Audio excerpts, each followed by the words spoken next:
Lots of you have probably already heard an awful lot about Live Well, and it has been around since that beginning of 2024. And it's Live Well's part of that. It's that Greater Manchester's commitment, and it's really focusing on everyday support available in people's neighbourhoods and really focusing on that about not just treating ill health, not just people getting support from healthcare services or statutory services, but actually how do we think about preventing ill health or preventing crises or issues for people, but also creating health within our communities. How do we make sure that everybody in, for us, Oldham, have their best lives and a healthy well in their lives? Oh yeah, we're really focused on that idea as well, that it is about health creation. It's not just about prevention. When this came through, I think that was one of the things that Laura and I spent quite a lot of time pushing, that this isn't just about preventing people from becoming poorly, but absolutely how about we create health within our communities, and that health is not just about healthcare. It is about those health, the social and economic inequalities and the context that we all live in, which really impact upon our health. The main thing here as well about Live Well is that it's about communities, and it's about not about statutory services working with communities or for communities, but absolutely about communities leading that and about being community led, rather than a bunch of people who work in the statutory services telling communities what we need. Absolutely, communities leading that voice, leading what they need within their communities, but how the system can enable that to make that work. So that community-led and system-enabled is absolutely how that approach is going forward. Next slide. So Greater Manchester have kind of articulated this as sort of 4 pillars, and I think these 4 pillars are really helpful for us to think about. And I'll go through each one. I think I'm going to start in the bottom corner, slightly oddly, but I think that culture of prevention is what's really important, which is that we're all coming together to think about how we prevent people from having crises, problems or issues or poor health, but actually really thinking about how we person-centered to make this about people preventing those issues. In order to do that, how we all come together to do that, but then we think about that neighbourhood model. In Oldham, we have our 5 districts, how we think about things on neighbourhoods rather than on big boroughs or Greater Manchester. It's not about 2.8 million people all having the same answer. It's about how we do this within our neighbourhood. So that integrated neighbourhood model being really important. A resilient VCFSE ecosystem is one of the other pillars, and this is absolutely about how the VCFSE is one of our core partners in this, that we are all partners in working together as a system, and the only way that the VCFSE can be that clear partner is that they are resourced, that they are resilient in order to do so. So that's a really, really key bit of this, and we are incredibly lucky in Oldham to have such a resilient VCFSE sector. The other element of here is that recognising that for lots of our residents, digital is really important, but actually for lots of people, physical spaces, physical centres are really important ways in which people can get help and for which people feel connected to in their communities, and therefore those ideas of centres and spaces being really important, and that they are recognisable spaces within our community rather than spaces that are like 4 bus rides away, because actually that's really key. But I guess what's really important for this is, what does this mean for people in Oldham? And this slide has 2 sides. One is for what does Live Well mean for Oldham, for people who work in this public sector and across that system, but also really key, what does that mean for our residents? So again, you'll have these slides and you can look at them in more detail. But here we're thinking about, for residents, we're really key that we're thinking about a non-stigmatised, that non-judgmental approach to residents to get the right help. Really thinking about those trusted relationships that people build in their communities to get the right support when they need it, that people feel warm and safe and welcomed in spaces where they can get help, and that help is interconnected. And we know we've been trying to do this for an awful long time, and this isn't new. We have all recognised these are things that our communities need and actually have been working on for a long time, and it's just a different way of articulating some of that. But those seamless connections, because we know that they all interconnect to each other. Housing, health, debt, welfare, food, employment, these are not individual issues. They are absolutely interconnected. The other side is, and Laura's going to talk a bit later about the voice of our communities, and that last bit, which is the opportunities to connect with other people and get involved, really comes through from our communities, things that people want to do in their community to feel connected and to spend time with loved ones is really important.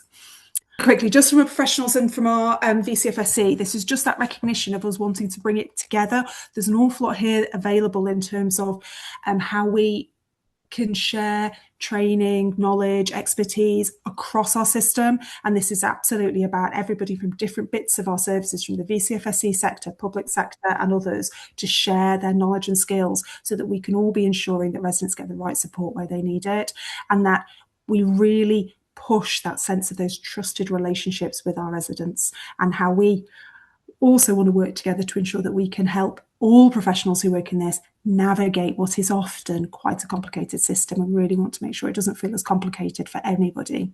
And from our point of view, the other bit of this is sometimes you can think of Live Well as being like, oh, they'll have a Live Well appointment, or you'll have a Live Well service, or a Live Well intervention. But I'm really hoping that one of the big things that people can take away from this is that Live Well more broadly is about an approach. It's about how we work in collaboration with our residents as partners across our system to ensure that in our communities, our residents get the right help when they need it, and that we have a system that enables people to have their healthiest and happiest lives that they can have. So the wonderful Laura and Rebecca are our joint leads for Live Well in Oldham, and are part of a kind of GM steering group where we kind of feed in and basically anything you're not happy with to do with Live Well, just write to them. But in terms of our governance and how we're kind of overseeing this and pulling it together in Oldham, so I think it probably might look a little bit complicated. But essentially, hopefully people will know we have a voluntary sector leadership forum, which Action Together supports, where updates are being provided, but really critically, you will see on our Live Well sponsorship group, which is kind of holding the work together, we have kind of place for 4 voluntary sector members chosen from the VCFE leadership, who sit on that group, and to make sure, as Rebecca's highlighted, that this isn't just a sort of statutory sector endeavour. Obviously, reporting through kind of council governance is really important, and for those that don't know what ICP is, so our kind of local health and care committee, which is a kind of subcommittee of the broader Greater Manchester Integrated Care Board. Live Well also reports into there. So it kind of makes it sound like there's 3 masters. That it's not the case. It's more that we're really trying to make sure that the key places where we need to influence and change ways of working and get kind of senior decision makers on board, this work is feeding into. The Live Well working group, or implementation group, sorry, but just quickly on that, is kind of our day-to-day group, and underneath that is kind of some centres and spaces work and other kind of task and finish groups that some people on this call will be part of. So again, what's really good is looking through the chat, I think we've got representatives from the majority of these little circles. So who is involved in Live Well is the range of people here. So as you can see, range of kind of services provided by the council, the range of NHS services, but I think really, really importantly is much broader than that, which is, you know, I can see Ben from First Choice Homes is on the chat, and the housing providers, schools, other commission providers, but really, really critically, kind of both voluntary sector organisations.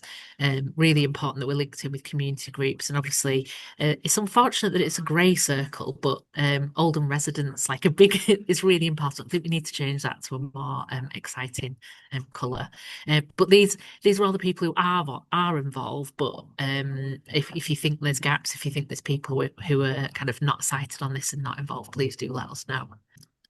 This next bit, so Rebecca talked about the kind of 4 components of Live Well, and this slide kind of tries to do a bit of the, we're not saying that we have started from scratch, so we've been on our journey for some time now, but even before that, people will recognise things like some of the voluntary sector kind of ecosystem that exists in Oldham, the kind of voluntary sector strategy, One Oldham Fund.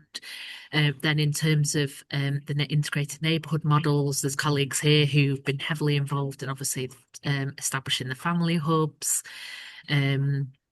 all of the other work around kind of 0 to 19 services, community explorers, the excellent social prescribing services that we have, and then other things in terms of the kind of centres and spaces, which is actually we've got some clear district hubs, family hubs, and leisure centres and other places where services and support are delivered from.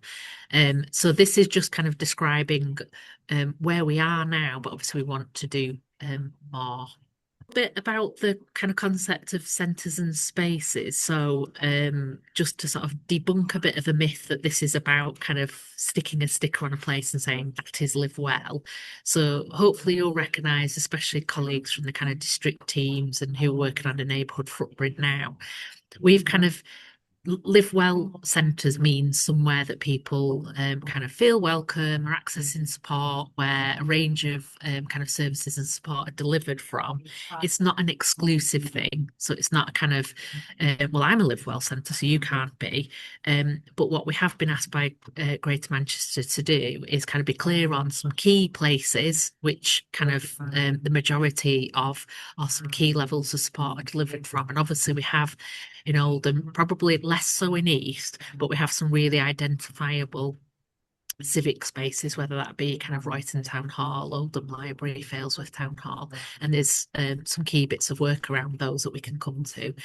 And then in terms of what we describe as spaces, so we've kind of, we've listed there kind of libraries, some of the parks, but it's fair to say, obviously, what we also mean there are kind of health spaces, much less formal spaces where if residents feel that's where somewhere they feel welcomed and where they'll get the support they need, we would classify those as live well spaces. The relevance being that we need to support those places to kind of continue to exist, but also understand what's being delivered from them. Just picking up on your point, Manisa, I really want to kind of get across that this is not, like you said, about us starting from scratch. Actually, the way that we have taken live well, the Greater Manchester concept of live well, and the key principle for us in Oldham is that we are building on years of work, really, and that slide really demonstrates all of the things. And actually the kind of big job for us really is to help to connect all those bits together. And if anything, live well just gives us a little lever to push on maybe some of the ambition that we had, and just kind of stretch some of that a little bit. So I just wanted to really make that point because I think it's really important.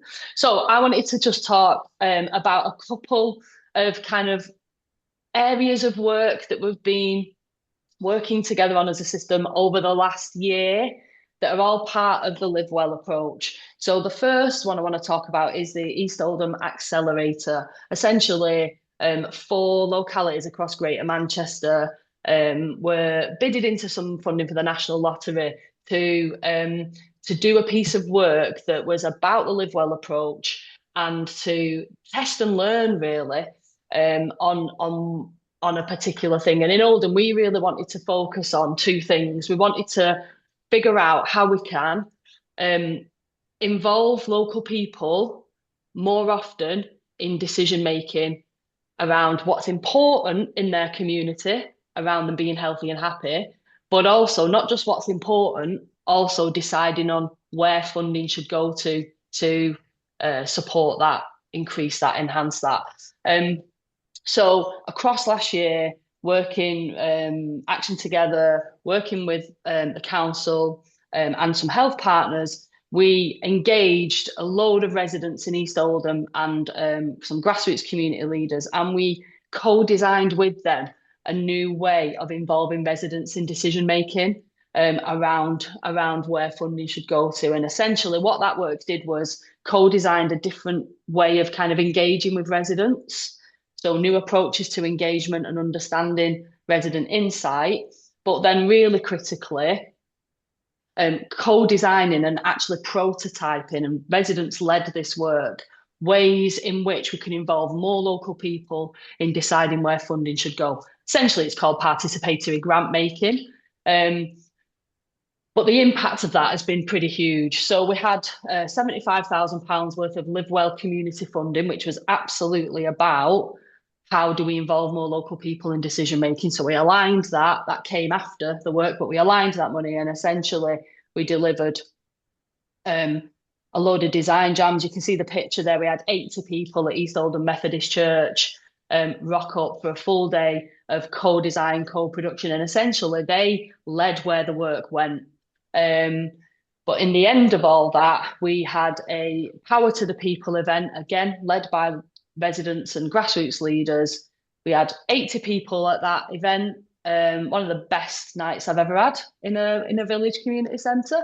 But we had more than 1,200 people voting online, and we had 79 people voting for the projects that they wanted to invest in and the groups they wanted to invest in through library boxes that we put throughout East Oldham. So essentially, we awarded that £75,000 of funding to, doing my maths, 79 different groups and organisations. But I think, you know, the impact of that we'll be looking to see, and we're doing some work with some community researchers actually, which will help us to kind of understand what the real difference has been made there. But actually, the real work was around the shift in community power, around that co-design work with residents, around them designing the mechanism, around them being responsible for how do we involve more local people. And the reach of that was absolutely huge. And I think, you know, I'll go on to talk about how we're going to use that learning for future work. The other thing we've been working on over the last sort of year-ish, maybe 9 months, is work with our skills and employment colleagues. And this is around thinking about a new model, a new way of working with people who are not employed, but also who are economically inactive. So a real focus on thinking about person-centered approach to support. But the real game changer in this really is around investing in community-led approaches to employment and skills support. And through this work, we've invested £90,000 into 12 local volunteer community faith social enterprise organisations who are delivering community-led employment support and or enhanced volunteering support and opportunities. This work is a real game changer, actually. And I think for people who are on the call who are involved in employment and skills work, this is kind of is the kind of pre-work around the integrated single settlement and a whole kind of systems change really on how do we support people differently to get closer to employment and skills. So as part of that accelerator work, working with residents to kind of really understand the things that are important to people. I just wanted to share this slide with you because I think it's really important. So instead of the questions of like, what's wrong with the community? What would you like to change? What should we improve? I guess some of the conversations we might have had 5, 6, 7 years ago, actually turning that conversation on its head and asking, you know, what helps you to keep well or feel happier? And what would one wish be to make that better? That totally changed the conversation. And, you know, one of the main things that were coming through that engagement is that actually for people to feel healthier and happier, they want to be with their friends and family, or they want to meet new people in their community. They want to get outside. They want to have a nice space to be able to connect with people. And that, you know, cost is still the cost of activity, the cost of things to keep you healthy and happy is still an issue for people. And so that's, you know, something that we really kind of need to make sure we're thinking about as we think about how do we fund or commission or grant fund prevention type activities. We really need to be thinking about that connection through. So as part of the work then, we have some implementation plan funding. So essentially each of the 10 boroughs has a share of some of this Greater Manchester money. For Oldham, that's £844,000, which is significant amount of funding. But the scale of the ambition, you know, we've got to kind of sort of balance some of that off. what's really new and refreshing, and I think critical for the success of this work, is that at least half of that money must be invested with the voluntary community faith and social enterprise sector. So on this slide, we've looked at those 4 kind of core pillars, and I just wanted to describe a little bit of how we're going to invest, how we are currently investing, how we're going to be investing some of that funding. So in terms of the integrated neighbourhood model, whenever we do any engagement, either with residents or with professionals, we hear loud and clear that it's really difficult to understand what is the offer, what is the activity offer, what is the support offer, how do people find and connect that information together. So we want to invest a chunk of work in scoping that out and really understanding. If we want connected neighbourhoods, if we want to understand what's going on, if we want residents to be able to find that support or those activities easily, we need to get better as a system around how we coordinate that. The other thing that's come really strongly through engagement that we've done over the last year or so, particularly with the voluntary community sector, has been around, volunteering is the absolute lifeblood of everything that happens in communities. There are 40,000 people in this borough who give their time every week to volunteering. And still, there is more that we need. And actually, there is a lot of work that there's a lot of evidence and some work that we've done in Oldham where if we collaborate together around volunteering, and if we remove some of the barriers for some of our community members around volunteering, then we can have even more people volunteering, and that benefits not just them as individuals, but also their community. So there's some work going on around thinking about how do we have more connected neighbourhoods around volunteering, and what are some of the support systems that we have in place so that community groups and organisations can share volunteers potentially, that volunteers can work through a passport that enables them to volunteer across a number of different good causes in their community. In terms of the culture of prevention, then, we have heard loud and clearly from people who are working in the system and also volunteering in the system that there is absolutely a need to think about the way in which, the how do we do that? And so some workforce development to support everybody who is in contact with Oldham residents and work with Oldham residents. So there's a piece of work that we're starting to scope around that. And then the other thing that we've heard really loudly and clearly from our community leaders and actually some of the residents that were involved in our accelerator work is that there is a real gap actually around support and development of community leaders, and also for people who want to become more active, want to take more of a leadership role in their community. So we're doing some co-design work at the moment where we're developing what might those community leadership programs look like, and also what might some of those citizen leadership programs look like.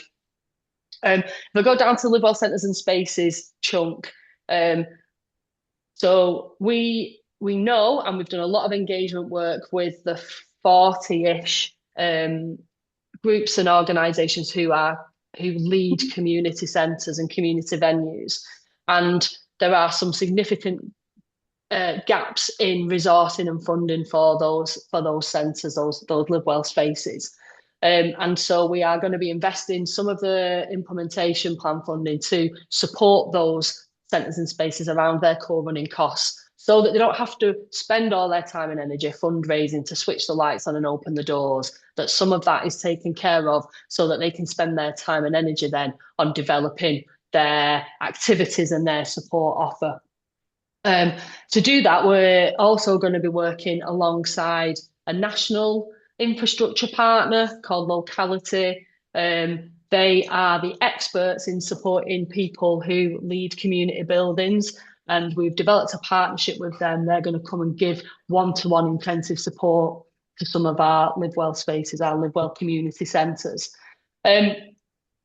Finally, in terms of that resilient ecosystem, so the work that we did on the East Oldham Accelerator, that participatory grant making, we are going to be repeating that work, co-designing. We've got a blueprint established now. We're going to be co-designing that in the other 4 neighbourhoods. And actually we're using a £100,000 or £50,000 per neighbourhood to do that in 2 neighbourhoods. And Action Together have just developed a partnership with the National Lottery, and the National Lottery are going to be investing another 100,000, so we can do that across all 4 neighbourhoods. So that's really, really exciting. And then as part of that work, we are going to be really focusing on that power shift to residents, thinking about testing some approaches around community organising, and also working with our district team colleagues to think about how do we involve more local people in some of the kind of neighbourhood district kind of governance and spaces where people come together to solve problems together and to collaborate. We all think it's really important to try and involve as many people as possible from the Oldham system in the conversations and more importantly, the work as it develops. We've got 62 people on the call today, which is absolutely fantastic. And there are a number of these Live Well conversations happening in lots of different spaces, but we really want to make sure that we have a regular space where people can come and connect and we can talk about Live Well. So we're going to be holding this kind of open space session every 6 weeks. And actually, we're hoping that some of the conversation we're about to have for the next sort of 25 minutes will help us to think about, is there a particular theme or is there a particular topic that we want to sort of focus that time on? So we'll be sending out the information about those for people to connect to those. We've also developed a Marrow board, if people are used to that, like an online whiteboard, which is our Live Well graffiti board. And essentially, it's a place where we want people to just go and write down stuff. If there's stuff in your head after today, or as the weeks go on around Live Well, if there's things that you want to say, we want to make sure that we're hearing lots of different voices and views. Or if you've got any questions that might inform potentially what we focus on for next open spaces, please connect to the Live Well graffiti board, and put your comments or your questions on there. We've also given our email addresses there. So if you want to reach out to any of us after the session, please do so by email. And then we've also just dropped some links there that are kind of some useful kind of videos that give you a bit more broader Live Well context. There's been some really good conversations in our Community Explorers networks. So for people who don't know, they are our kind of grassroots, neighbourhood-based networks where people who are leading community organisations that are based in those neighbourhoods come together regularly to kind of get to know each other better, share, collaborate on some stuff. There's been some really interesting conversations recently around kind of digital neighbourhood notice boards, which I think is an absolutely brilliant idea. And actually thinking about how some of our community organisations kind of work together to develop those. We've got a really good couple of social enterprises in Oldham that are digital social enterprises, digital inclusion social enterprises. So, I would really like to see some connectivity on that approach. But I think we've made loads of learning. I don't know, I can see a few people in the room who've worked in Oldham quite a long time, as I have, and there's been a variety of different initiatives around kind of service directories. And I think my personal view on this and my learning is that one size doesn't fit all. And we're actually, there's going to need to be something around a range of different kind of tools that we think about how we bring together and coordinate. And my other bit on this is that I think the more shared ownership we can have of that and the more shared responsibility of that, the more likely we are to be successful in some of that. So, some of that thing around some of the neighbourhood networks, kind of owning and taking responsibility for those neighbourhood notice boards, I think, could be one tool, one way of us thinking about how do we do that collectively. It's far too big a thing for one bit of the system. And I think that's the kind of entirely well approach, is how do we come together to better coordinate, better join up, and what is all our roles within that. Thanks, Laura. And I do like Jenny's comment in the chat, which is around the TikTok for family hubs. And again, I think family hubs have done a really great job in that, thinking about how we engage with families, and then seeing how that makes people feel more confident or have more faith in coming into spaces as well, because actually you create a connection beforehand. So really great in that. And just to be very clear, when we're talking about TikToks, it will definitely be members of our communities and people who are great at things like that, rather than, you know, people like me. Nobody wants to see me do a TikTok. But I do think, again, picking up Elizabeth's point, which I think is a really strong one, which is around that digital inclusion point. We know that we talk an awful lot in Oldham, I think, about digital exclusion, but really there's so much benefits around that digital inclusion approach. And I know we do work in our libraries and other spaces, but how can we embed in Live Well? Which I would really like us to think about is, how do we embed digital inclusion in Live Well, supporting people to, you know, really engage around computers, really engage around how to access things online, because actually there are benefits that are beyond, you know, paying your bills online. Actually, there's so much positives about being able to engage things online, as well as, you know, getting in touch with your GP, all of that stuff. So I think, Elizabeth, that's an incredibly good point for us to maybe make sure that we don't lose that in terms of that broader Live Well stuff. How do we think about digital inclusion? There's a good comment just put in the chat, or a question in the chat from Moz around what support's available for faith-based organisations within the Live Well approach. And something about, is there a connection to kind of community cohesion work? So I'd say, yeah, Moz, you've absolutely hit the nail on the head there. So there is, through conversations and discussions, both at the Communities Board and also at the Community Safety Partnership, there is some work starting around kind of the strategy and plan around community cohesion. Some of that has been based on some of the work that the Oldham Mosque Council have done. They've recently done an engagement piece, which kind of highlights some of the challenges from our Muslim community at the moment in terms of community cohesion. I feel really strongly that whilst if we've got division and hate within our communities, then like nobody's living well. So, you know, in order for us to have healthier and happier lives, we really do have to address kind of division and hate. So in answer to your question in terms of where is the support for faith-based organisations? So yeah, Oldham Interfaith Forum are a really good point of contact.